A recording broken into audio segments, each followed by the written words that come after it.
que se encontrem bem, juntamente com as vossas famílias. O meu nome é Francisco Duval, eu sou professor da Faculdade de Medicina da Universidade de Coimbra e sou diretor do Instituto de Ortodontia da mesma faculdade.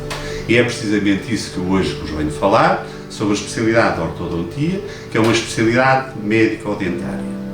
A ortodontia, o termo deriva do grego, da palavra ortos mais odonto, ortos que significa direito e odonto que significa dente, portanto é manter os dentes direitos, digamos assim, e o ortodontista é aquele que é responsável pelo diagnóstico, pela prevenção, pela interseção e tratamento de todas as formas de má oclusão dos dentes e alterações das relações das estruturas que estão à volta, essencialmente a parte muscular e a parte dos maxilares, o maxilar superior e o maxilar inferior. Este interesse pela correção dos dentes já não é de agora, é muito antigo, vem pelo menos desde há 3, 4 séculos antes de Cristo, por Hipócrates de Cos, em que descreveu algumas técnicas para fazer a movimentação dos dentes, e a ortodontia começou por ser uma especialidade médica nos Estados Unidos no início do século XX. Em Portugal tem cerca de 20 anos e para ser especialista em ortodontia é necessário, para além do mestrado integrado em medicina dentária, fazer a frequência de um curso de pós-graduação de 3 anos em regime de exclusividade e depois ser submetido a um exame da especialidade e depois, se for aprovado, terá o título de especialista. Esse título de especialista permite exercer então a profissão aqui em Portugal, mas também é automaticamente reconhecido em todo o espaço europeu. É claro que essa formação só é possível em institutos universitários considerados idóneos pela Ordem dos Médicos Dentistas, como é o caso da Faculdade de Medicina da Universidade de Coimbra.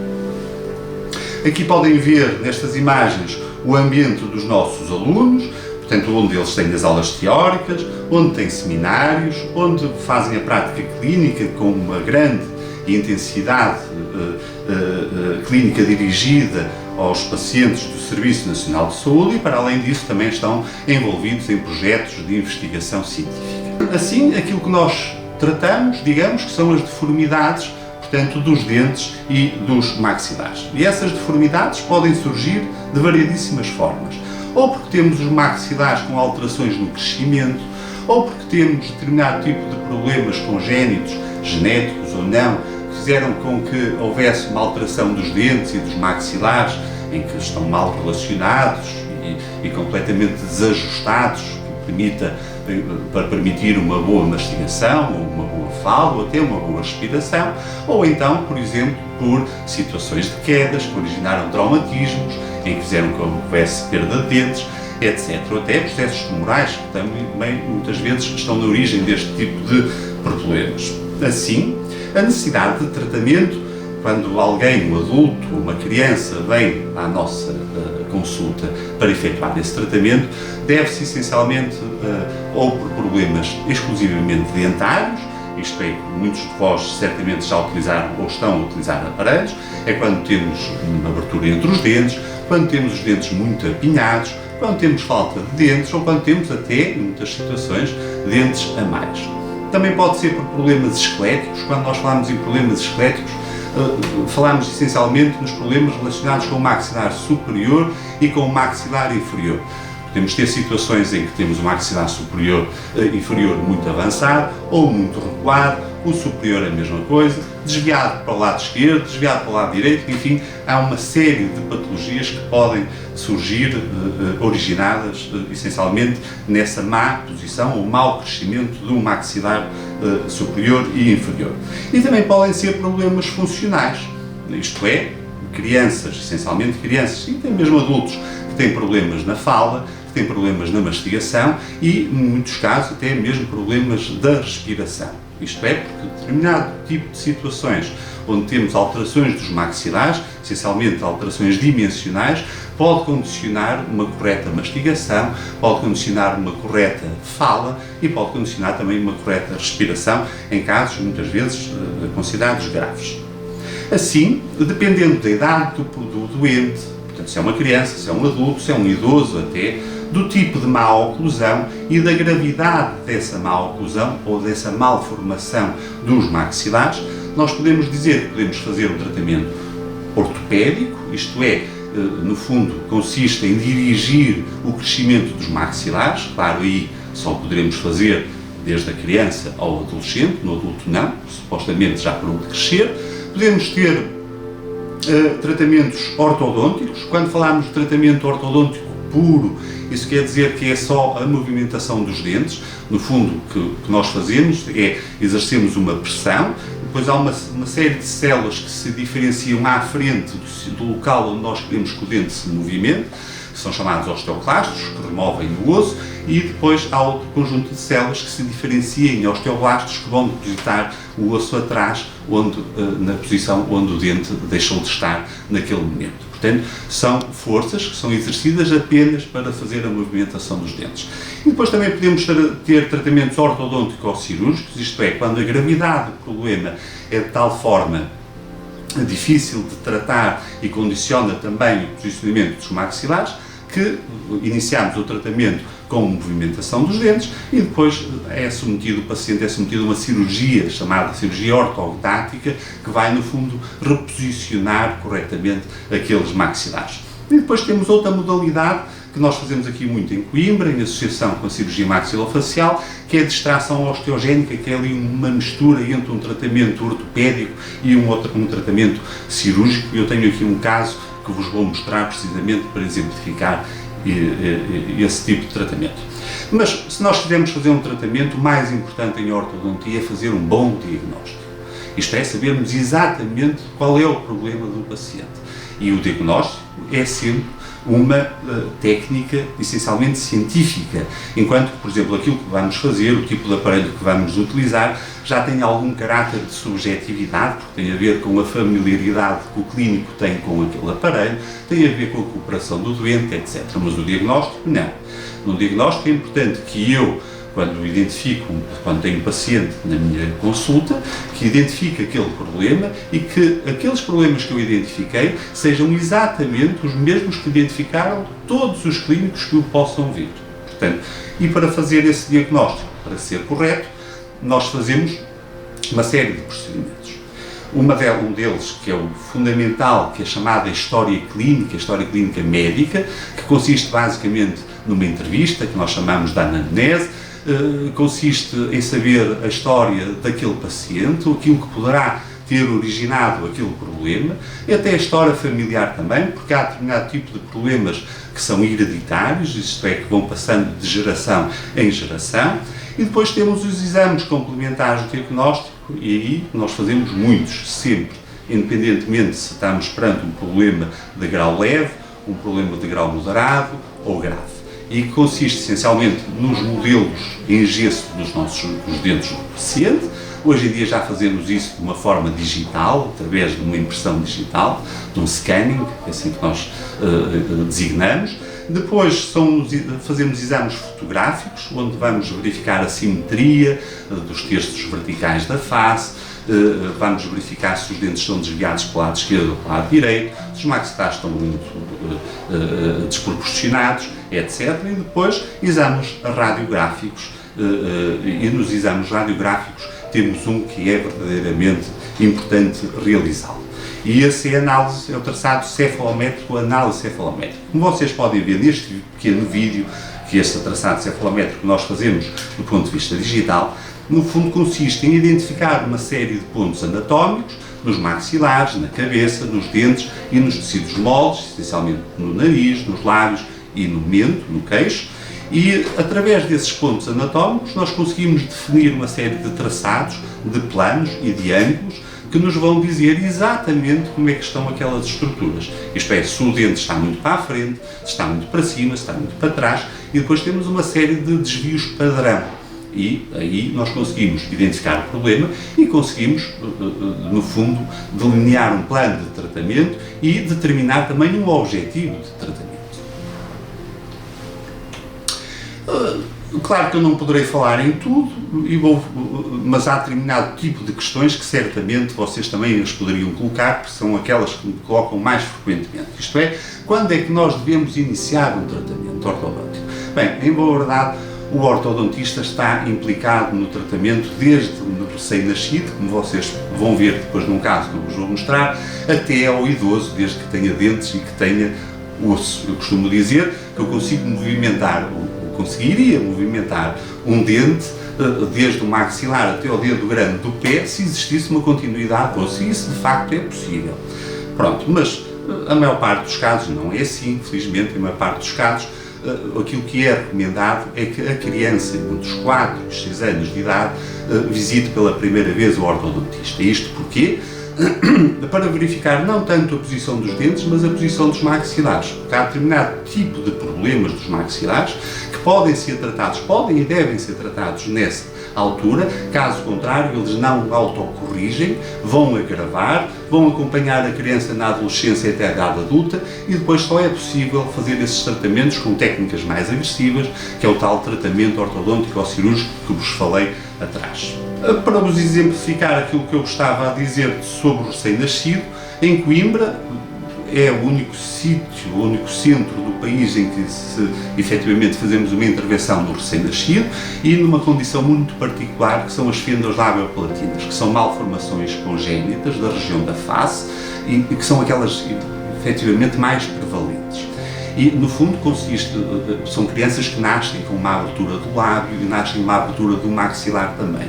E aquilo que o ortodontista faz é molda a boquinha do bebê, o técnico de prótese, portanto, constrói um aparelho e nós colocamos antes que ele faça a primeira cirurgia. No fundo, aquilo que nós vamos fazer é aproximar o lábio e o palato dessa fenda antes do cirurgião pediátrico iniciar a primeira cirurgia. E também, por outro lado, nós também conseguimos moldar o nariz. E isto é fantástico, porque efetivamente os bebés têm uma plasticidade óssea muito grande e que nos permite fazer esse tratamento ortopédico com, de facto, resultados muito bons, como vocês podem ver aqui.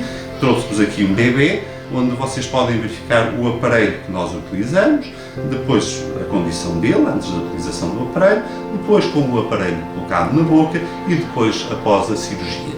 Claro que aquilo que nós devolvemos é a normalidade, que estas crianças possam crescer sem nenhum handicap e do ponto de vista estético, como vocês sabem, que é fundamental. Eu vou-vos mostrar este pequeno vídeo que vos trouxe de uma criança a colocar um bebê com 3 semanas de vida, a ser colocada pela primeira vez o aparelho na boca. Claro, as crianças, os bebés estão sempre a chorar, mas ele não está a chorar por causa do aparelho, porque não magoa, e nós temos sempre esse cuidado, e muitas vezes até serve de chupeta. Isto também vai facilitar a amamentação do bebê e vai facilitar também a respiração. Por outro lado, também evita que ele coloque a língua naquele sítio da fenda, naquele local da fenda, e até que agrave esse processo da fenda antes da cirurgia. Como vocês podem ver, nós depois colocamos uma série de elásticos e umas tiras e que vamos aproximando esses segmentos. Semana a semana nós vamos adaptando o aparelho para, aqui eu com o bebê no meu colo e a passá-lo para a mãe, e como vocês podem ver, o bebê já não está a chorar. Pronto, serve muitas vezes até como um pacificador, isto é como uma chupeta. Também tem essa vantagem. Vou-vos mostrar este caso também, antes do tratamento, durante o tratamento com o nosso aparelho, que nós chamamos molde nasoalveolar, e depois do tratamento cirúrgico também, como vocês podem ver, uma criança perfeitamente com as condições normais. Claro que ela crescendo, até aquele processo cicatricial que vocês conseguem ali ver, vai-se, portanto, diluir e vai ficar praticamente imperceptível. E isto é muito importante, porque o resultado final do tratamento na idade adulta está intimamente dependente do correto conhecimento dos procedimentos a aplicar em determinada idade, como vocês viram aqui nos bebés. E tenho aqui alguns exemplos de personalidades, quer ligados ao desporto, quer ligados à música, quer ligados ao cinema, que eram portadores de fenda labiopalatina, e aquilo que nós queremos é que, efetivamente, a resolução desse problema não condicione a criança e que ela possa ter o pleno direito ao seu sucesso pessoal, familiar e social. E tenho aqui uma figura que vocês até podem identificar muito bem, que é o faraó Tutankhamun. É que pensa-se que ele, efetivamente, era portador de uma fenda palatina, labiopalatina, e nem por isso deixou de ser um faraó bastante conhecido. Outra questão que podem perguntar é quais são os benefícios do tratamento ortodôntico. Isto parece evidente, mas de qualquer forma, a melhoria estética da face e do sorriso, com consequente autoestima e melhorias na interação social, é óbvia, não é? Por isso é que também muitos de vós também utilizam o aparelho. E depois é o correto alinhamento dos dentes, que vai proporcionar uma melhor limpeza, uma diminuição do número de cáries e a longevidade também dos dentes, porque efetivamente conseguimos colocar os dentes de tal forma que o equilíbrio das forças da mastigação seja devidamente ou proporcionalmente bem distribuído para que haja uma maior longevidade desses dentes também. E depois uma boa função mastigatória, articular, da nossa articulação, muscular também, que tem os benefícios evidentes em termos de saúde e bem-estar gerais. Depois também há outro tipo de questões que vamos ajudar com o tratamento ortodôntico, que é a melhoria na fala, como já vos falei, e também na melhoria na respiração, uma vez que em algumas situações nós conseguimos a permeabilização, uma maior permeabilidade das vias aéreas superiores. Quais são também os tipos de aparelhos que nós podemos utilizar? Vocês podem ver aqui nestas imagens, podemos utilizar aqueles fixos convencionais de metal, podem ser de cerâmica também. Temos esses mesmo fixos que são colocados por dentro dos dentes, que são completamente imperceptíveis. Depois temos aparelhos removíveis, temos aparelhos ortopédicos, temos alinhadores invisíveis para determinadas situações, e enfim, temos dezenas de tipos de aparelhos, como eu vos disse atrás. Portanto, isto é o plano, faz parte quase do plano de tratamento, mas o mais importante é sabermos o que é que vamos tratar, por isso é que eu vos falei atrás, o mais importante aqui é sempre o diagnóstico. Vou-vos mostrar agora um caso clínico. Eu trouxe-vos aqui umas situações clínicas mais prevalentes, identificando mais ou menos aquilo que nós fazemos nas áreas da nossa intervenção, a tal intervenção ortodôntica, ortopédica e cirúrgica também. Aqui um caso ortopédico de uma criança com 8, 9 anos de idade, em que originou esta condição que vocês podem ver. Isto é uma mordida aberta anterior. Como vocês podem ver, os dentes da frente não ocluem, estão bastante separados, e lateralmente vocês conseguem ver que há uma constrição do maxilar superior que provocou uma mordida cruzada posterior. Isto é, os dentes de cima, em vez de estarem por fora dos dentes de baixo, vão estar por dentro. Claro que isto tem implicações na tal permeabilidade das vias aéreas, e de facto era uma criança que tinha a ausência também de respiração nasal. E qual foi a causa? A principal causa desta criança, deste tipo de problema, foi a utilização da chupeta até a idade mais tardia, e depois substituiu a chupeta pelo dedo até uma idade bastante mais tardia. Claro que teve que cessar esse hábito, e nós tivemos que proceder a uma série de intervenções com aparelhos simples, removíveis, essencialmente ortopédicos, como vocês podem ver, este de cima que serviu para expandir o maxilar superior, e aquele de baixo, que vocês veem, que é uma cinta, que nós chamamos um arco facial, que vai fazer a alteração do crescimento do maxilar. E com isso, sem mexer em dentes, só do ponto de vista ortopédico, nós conseguimos esta condição no depois. Como vocês podem ver, já não tem aqui o antes e o depois, já não tem a mordida aberta e já não tem a mordida cruzada posterior, e garanto-vos que ela começou a respirar bem melhor, a ter uma dicção também melhor e, como é óbvio, mastigar também de forma mais adequada. Trago-vos outro caso de tratamento ortopédico, aqui de uma criança muito mais pequena, com 4, 5 anos de idade. E qual é o problema desta criança? O problema desta criança é que tinha uma tendência hereditária para uma classe 3. Isto é, tinha o maxilar de baixo muito para a frente em relação ao maxilar de cima, ou o maxilar de cima, como vocês podem ver aqui, a origem pode estar nos dois maxilares, ou o maxilar de cima muito recuado em relação ao de baixo. O problema deste tipo de situações é que, quando não são tratadas nestas idades precoces, como eu já vos disse, não autocorrige, e depois só é possível esse tratamento adequado, portanto com os mesmos objetivos funcionais e estéticos, na idade adulta e através da cirurgia ortognática.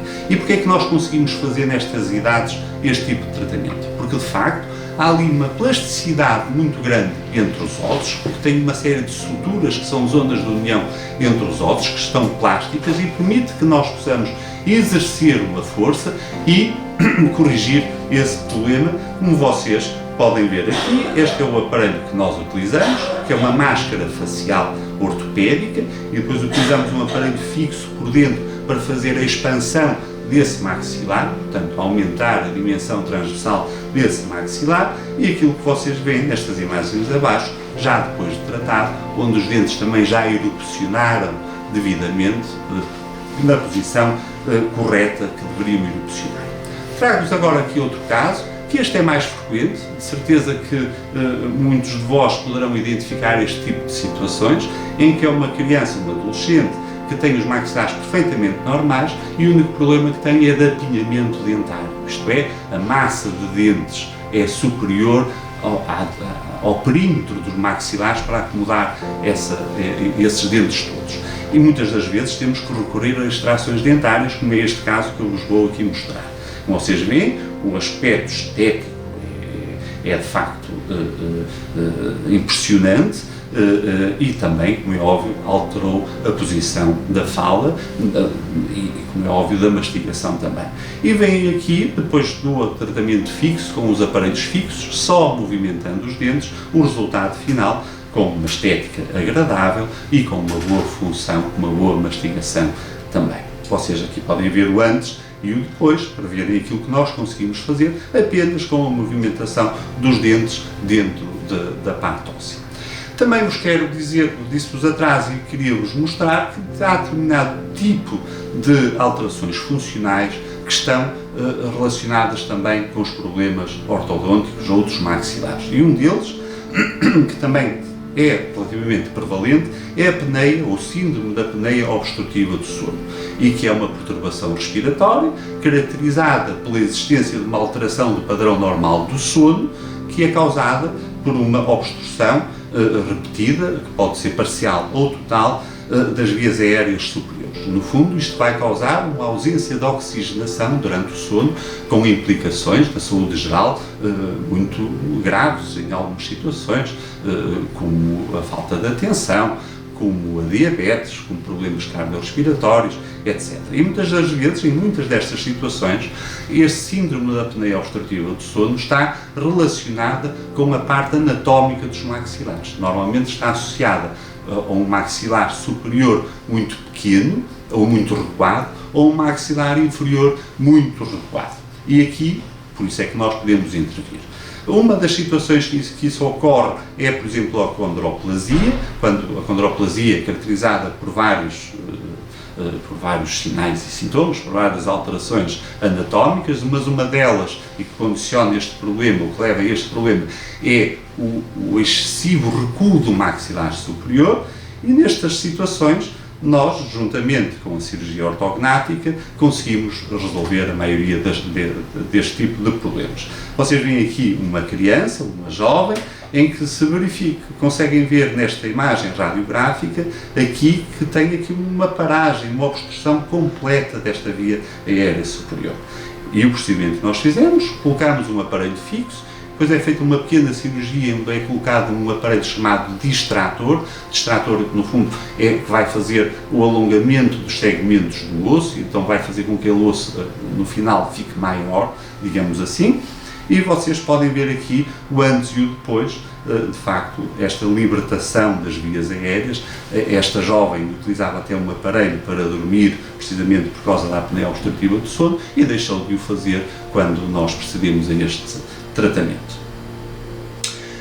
Por último, temos o tratamento ortodôntico ou cirúrgico ortognático, isto é, que efetivamente são situações mais graves e é efetuado essencialmente na adultícia, depois do crescimento. E vou-vos mostrar aqui um caso, é de uma classe 3, isto é, quando nós falamos de uma classe 3, é quando temos o maxilar superior muito recuado e a mandíbula muito avançada, ou normal, ou então podemos ter a mandíbula muito avançada e o maxilar recuado ou normal, portanto é isso que condiciona este tipo de patologia, em que vocês veem no estado intraoral, vocês verificam aqui também aquele apinhamento, mas o maxilar superior muito recuado em relação ao inferior.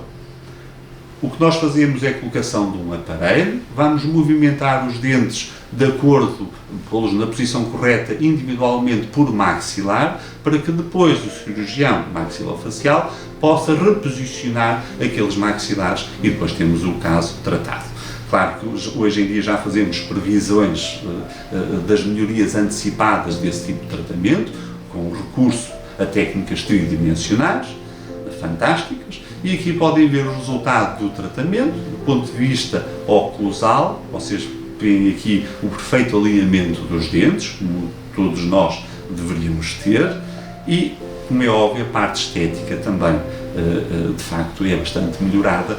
Vocês veem aqui o antes e o depois, em que efetivamente não é uma cirurgia estética, não houve procedimentos estéticos de preenchimento, o que quer que seja, houve apenas a normalização do posicionamento dos maxilares. O antes e o depois. E, pronto, era isto que eu vos queria falar. Espero que fiquem bastante interessados e que tenham gostado desta apresentação. E se algum dia quiserem cursar a medicina dentária, que venham para Coimbra, que é de facto o melhor local universitário para ter essa formação, e que possam depois seguir esta especialidade fantástica, que tem uma verdadeira visão holística do ser humano dentro da medicina dentária, que é a ortodontia.